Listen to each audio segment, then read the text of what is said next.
This episode is brought to you by Michelob Ultra.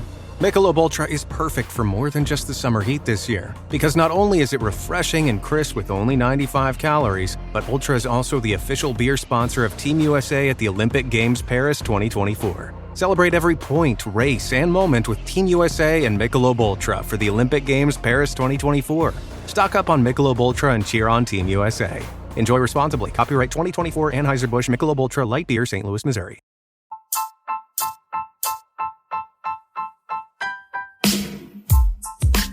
Hello, ladies. Welcome to the podcast Living in Your Feminine with me, your host, Victoria Jancke. This is a safe place for you, sisters. We're going to talk about all the feminine subjects, what it means to be a woman, how you thrive as a goddess, how you be successful in business. But we're also going to talk about subjects that people don't normally talk about, like miscarriage, because we want to educate people and also that women don't feel alone anymore.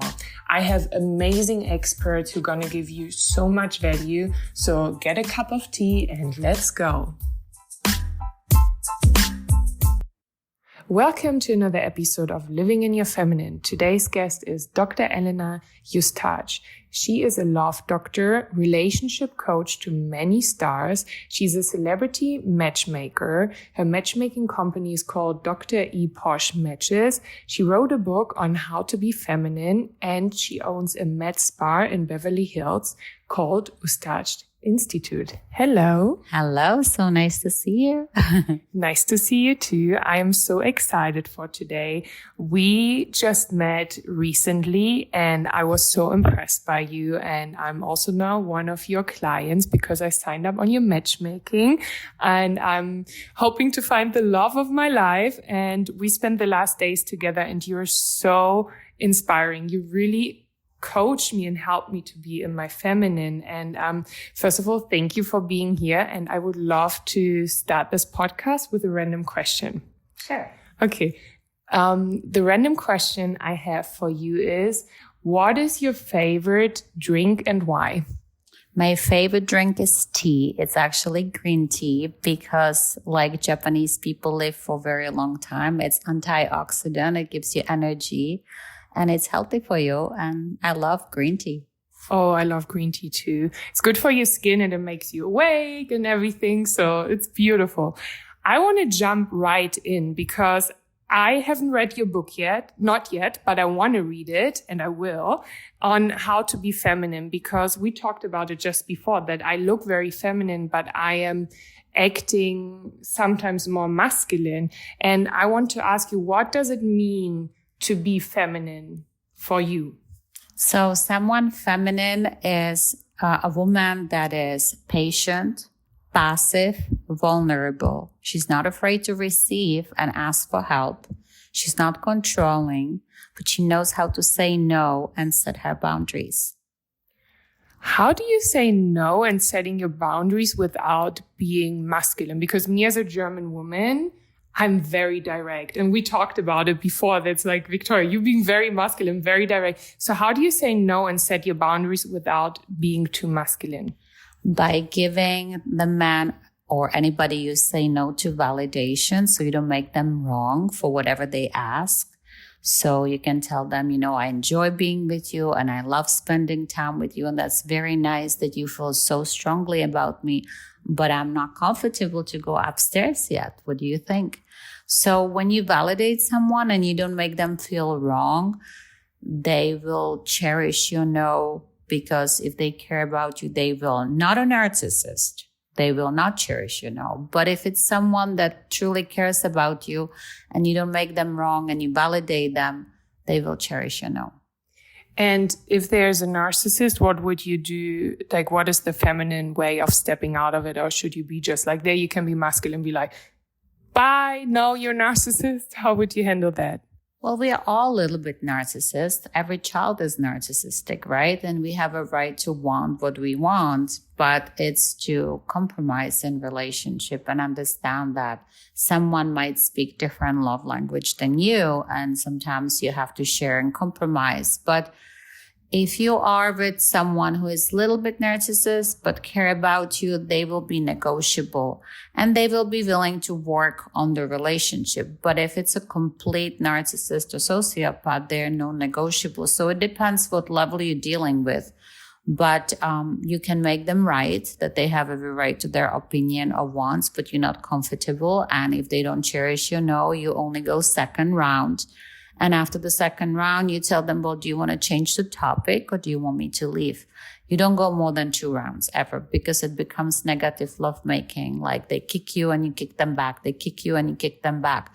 And the best way to do when someone throws the ball at you is the Aikido, to move away. And you don't catch the toxic ball. And they throw the second ball and you move away. And the third time, if they're not willing to be loving, you just turn around and leave. But if they're extremely, extremely toxic, always make them right if you sense danger, and then get out. Yeah, you said it before. When I'm on a date and I feel like there's a narcissist, you said like, oh, say that you need to go to the restroom and then just leave. I love that. I was like, I'm so going to use that. Thank you so much. And I want to go into the matchmaking, because that's right now a journey that I'm on. I've never really fully considered to go into this, but I kind of like the idea, because now I am dating men from you who are interested in something serious. Because with the dating apps, you don't know. Sometimes I had guys, they pretend like, oh, I want the relationship, I want to get married, but what they wanted is just have sex. And what is the criteria to be on your matchmaking service for the man and then for the woman? So for the man, we have a membership that's 6 months or 1 year, or VIP membership for a whole year, where we give them as well coaching and sometimes extreme makeover. And we set the appointments and the restaurants for them, because they're super busy and they really need the VIP concierge service. Obviously, someone successful, because they're not gonna pay the membership if they don't have means. And it's men that want to either committed relationship or marriage. It's not for casual dates or hookups. So it's men that come in that are successful and that want a relationship. So at least when you go on a date, you know that the gentleman is safe, they don't have criminal records, they are successful, they are looking for the same goal as you. Usually we pick also by values, whether they're looking for someone same religion or political views, hobbies, drinking, no drinking. So pros and cons and deal breakers are very similar with yours. So you just have to see if you have chemistry. So at least you get like so many frogs out of your porch and you're looking for the prince. I love that, getting the frogs out of the porch. Porch. No, we want the Porsche. I like that. Yeah. And I feel like you also really look what are the values of the man and of the woman, because I went on like 2 dates so far and I really enjoyed it. And I mean, I'm so excited for what is happening now. But how did you start? Like, when did you get the idea of like, I'm going to have a matchmaking service? Like, when did this start and why? Because I am a love and relationship coach for almost 2 decades, and I write self-help books, and my clients would come to me and I would help lots of couples to create beautiful relationship and not just attract the one, but also keep them and living happily ever after. So I've had clients that would also ask me to marry them. I actually got a license for it. Not that I was making living with it, but they were like, oh, please, you are the blessing. So slowly they would come up to me and, hey, do you know anyone? And it just came natural because I love everything that has to do with love and loving yourself, loving your partner, having loving relationship with your family, friends, co-workers. So it just flew in naturally and I wasn't even looking for it. Wow. And now you run this very successful matchmaking service. I love it. And about your book, and you're also a relationship coach and you help women to be more in their feminine. How were you in your masculine and then you figured out, okay, this is how to be in your feminine? How did this journey happen? So my mother was a Wendy, which is a doormat, and my grandma was a doormat, Wendy, a woman that's overgiving, overprotecting, overcherishing. She doesn't know how to say no and helps everyone and wears herself out.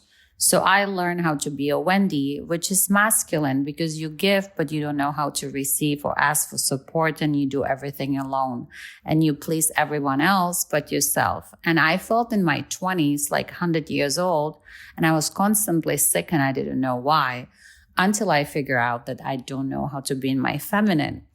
So today I have more energies than in my 20s because I know how to access being in my feminine, how to set healthy boundaries, how to enjoy life from the feminine energy too, where you take care of yourself, you receive and you charge yourself first, because just like on the plane, if you don't wear the oxygen mask first, you can't save anyone. And as a woman, if we don't spend time in our feminine energy, we're completely depleted. We're running on adrenaline and we wear ourselves out, and we're no good to anyone, not to our partner, not to our children, not to our friends, not even at work or to ourselves. So women always think that being feminine is weak. No, it's actually strength. Because there's nothing more beautiful, powerful, and inspiring than beautiful feminine energy. There is a reason why you were born this lifetime as a woman. And we all have both. We have feminine and masculine. And at work, we are all masculine. But once you're done with work, ladies, I suggest you go and learn how to be in your feminine energy. If you want to live healthy, long life and have chemistry and passion in your relationship, if you date a masculine partner. Wow. So that was so good. The first thing is, when you're not in your feminine, and that's what I experience as well, is that you feel very tired and exhausted. Yes. Because you constantly feel like that was for me like this. I constantly felt like I need to push and like do things and go somewhere and do this. And I felt so exhausted. And once I stepped into my feminine, I mean, I'm still learning it. That's why we're talking now too. And, I started to feel more relaxed and more, as you said, energetic and, more loving to myself and to others. Yeah. That's what I really experienced. And, do you have a tip? Because you said like ladies after work, go home, learn how to be in your feminine. What is a way how the ladies can, like after, for example, a very stressful day at work and they were in their masculine and then they're coming home to their husband. What is a way for them to be in their feminine? So I always say do 3 things every day that makes you feel good, not do good, because we all do stuff to do good at work. But maybe get a massage, manicure, pedicure, do your hair, makeup, eat your favorite lunch or smoothie, go to yoga or ballet, something that makes you feel feminine, not necessarily lifting weights, because that's not feminine. It's like heavy working out. Get a massage. And you can meditate in the morning, meditate in the evening, 5 minutes. That's already 2 things. You can listen to positive audio that will cheer you up and make you feel good on your way home to your partner or to your husband. You can pray. You can listen and read your affirmation. Laughter makes you feel good, gets you in your feminine. As children, we laugh 200 to 400 times a day. And as adults, 2-3 times a day. Of course, you're going to have cortisol and get sick. Laughter is the best medicine. So I laugh every day, half an hour. I watch silly videos. I meditate every morning, every evening. I pray. I listen to positive stuff anytime I have any free time. I listen to audiobook. I read the Bible, whatever is your spirituality. I read books, I create, I exercise. So every day I do on average 6-7 things that make me feel good. And when you have a rainy day, you can do even more, but 3 is a minimum. Otherwise, you're absolutely in your masculine energy and you're going to be completely depleted. Wait, you laugh half an hour every day. How do you make yourself laugh? I go on Instagram or YouTube and I watch some comedians. I have some funny influencers that do funny videos. I just find anything that there is jokes or fun or comedy to laugh, because laughter is so healthy for you. So any moment I have 4 or 5 minutes, I just look for some silly videos to laugh, because it's important to laugh. Your body heals. It releases toxin. It alkalines the body. It produces serotonin in your brain, and it gets you in your feminine, because all children are feminine, right? And they laugh all day long. So we need to laugh more. I like that.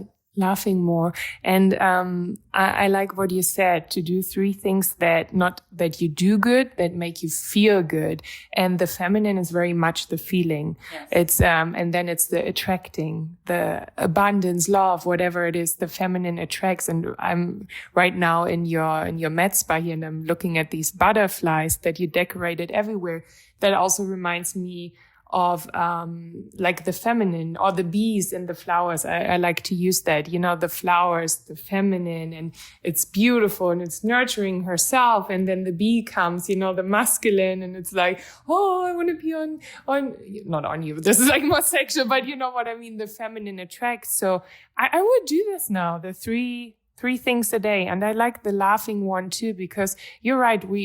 Especially here in the US or even in Germany, we're very focused on, being successful, doing this. And we're like getting so serious in our day-to-day life that we forget to also enjoy life, right? Enjoying. And with your partner, I suggest do once a week a movie night that is romantic comedy or comedy, because laughter brings intimacy in the relationship. Oh, this is true. I had like the hottest sex with my ex-partners after funny movies, or we were like making jokes or something. Or, it's like when you're children and you like a boy, and then you're doing this like, ha ha ha, like teasing them, and then you laugh. And yeah, that's so true. Ladies, you should try. You should really try. And, another thing I want to ask you, because, you also helped me in like how to speak feminine. Yes. Can you talk about this? Because you told me, because I always say like, I want this, and I'm giving the man all my plan. And you're like, hang on, Victoria, this is masculine. Yes. So giving out too much information and explaining yourself constantly, like at work where you have to, is masculine. You just don't have to ever explain yourself as a woman. I don't feel like it. Why? I don't know. It's just the way I feel. Can we talk about something else? You have every right to your feelings. Stop defending and explaining yourself to your partner or to your man. You don't have to do that. You're not at school. You're not at work. No is no. You just don't feel like it. You can't explain your feelings, and you change the topics. So learn how to say no more, because children, the first word that they learn when they come and start to speak, it's not mommy, daddy. It's no, no, no, no, no, no. And they don't care if you like it, if it pleases you. They don't explain themselves. It's just no. So it means it's feminine, because all children are feminine, right? They're in their feeling and they're in their intuition. And then we get older and we start to please everyone, and we don't know how to say no. But in life, if you want to be successful, if you want to find the husband that you're looking for, if you want to be successful at work, if you want to have healthy friends around you, you have to say 95 to 98% of the time no. So start to get used to it, that it doesn't mean rejection. It's just right to your feelings. When something doesn't feel good or doesn't align with you, it's just no. Because you have to be specific to get where you want in life. So no is feminine. No is feminine. I love that. And I feel like we as women, we need to learn. I needed to learn this, to say no. I was a people pleaser many years in my life. And it feels also good to say no, but to say no in a polite way, right? Not be like, no, I don't want to do this. You also told me want is a masculine. It's better to say I would, or what do you So wanting is masculine. When you speak about your feelings, it's more feminine. No, it doesn't feel good. This would feel better. And I would love to do that. This would make me happier. This is my wishes or desires. Because say, I want, I think. That's masculine. Feminine women say, I don't want this. This doesn't feel good. This would make me happy. And this is how I feel. Feeling is the feminine. Thinking is the masculine. Yes. And feeling is the feminine, also showing this. And then you also told me, ladies, I hope you take notes. I'm going to myself listen to this podcast episode and like take notes. Another thing you said is when you sit on a table with a man and you have a date, there's also something maybe you can explain. It's like the leaning forward. Yes. So often we like lean on the table and we lean towards the man, and he doesn't have the space to create gap because you're in that controlling, I'm in charge and I'm in charge of the conversation on a table, or too much with your body language. Ladies, just sit back, open your palms, uncross your legs and breathe. And be in receiving mode. And the masculine man will entertain you and will not stop talking. The feminine man won't say anything, but you're not his mama. You won't help him. If he doesn't know how to hold conversation and entertain you whatsoever, then maybe he's not the one for you if you're looking for masculine partner. Now, I'm not saying not to speak. Of course, you flow the conversation, but don't be in charge of all the conversation. Don't be the clown. Don't lead the conversation. Don't ask more questions than the man, because then you're being in your masculine energy. And it's showing interest to the man, right? But I feel like this is in general. When you talk to someone, women or men, you should be actively listening and showing interest. And another thing, because I want what you taught me the last days, I want to give to the ladies too. What was so cool, we had like this... You helped me to start a conversation with someone who was not texting me, and you gave me a little trick. Can you share this? So there's a different way how to drop the hanky. I call it, drop the handkerchief, like they used to do in the old days when they throw that little handkerchief on the floor and for the guy to pick it up. So if it's his birthday, you can wish him happy birthday, holidays. If you need help, you can reach out to the guy because that's feminine, or if you need opinion or suggestion or something on something. But if they haven't texted you for a little bit and you just want to do something silly, you just say their name, Carl, and then nothing. And then he's going to be like, what is this? And then he may say, what do you want? Or how are you? Or what's going on? And you stay quiet for a few hours, 4 hours, 5 hours, 6 hours. And then when you reply, like, what did you mean? You said, actually, I forgot what I'm going to just say. And then just see where the conversation goes. So it's just like throwing a little handkerchief on the floor and let them pick it up, even though they didn't want to. So you can't do it all the time, but it works. It really worked. We tried it. I was so surprised. The guy didn't text me, and then I just said the name, and he's like, hello, how are you? And very fast as well. He wrote like a few hours later. So this really works. Yeah. And is there another tip you can give the ladies that they can do when they text a man or when they want to like have a husband? So another thing is like, hey, I just passed in your neighborhood and I thought of ... And then let them think and reach out. What did you thought of? What was it? They get curious. Oh, I had a dream about you. And like, what was the dream? Well, actually, I feel a little shy. Maybe I'll share it when I see you, and leave their little mystery. And you just open like a warm conversation. I love that. I feel like there was so many beautiful information. Everyone should just read the book. I'm saying this. I'm going to go to a trip now to Canada with one of my girlfriends. I'm going to take your book. I'm going to study how to be in my feminine. And I'm sure I'm going to use your coaching even more. And I'm so excited for the matchmaking. So thank you so much. Is there anything else you would like to share with the listeners? Well, I have a masterclass coming out probably by October, how to be feminine. So if you want to dig a little more and get some exercises and deeper tips that are in the book and not in the book, you can purchase the masterclass, and there will be some videos as well for free. And you can go on my Instagram, Dr. Elena Eustache, or you can go to Dr. E. Posh Matches if you're looking for matchmaking. And my book is on Amazon, Kindle, Barnes & Noble, Target, How to Be Feminine by Dr. Elena Eustache. Thank you. If you like this episode, please rate, subscribe, and share with other women. Let's create a community of women living in their feminine and supporting each other. If you want to stay connected with me, you can come and follow me on my personal account at victoria.jancke. Until then, I see you next Thursday. be thriving goddess, and live in your feminine.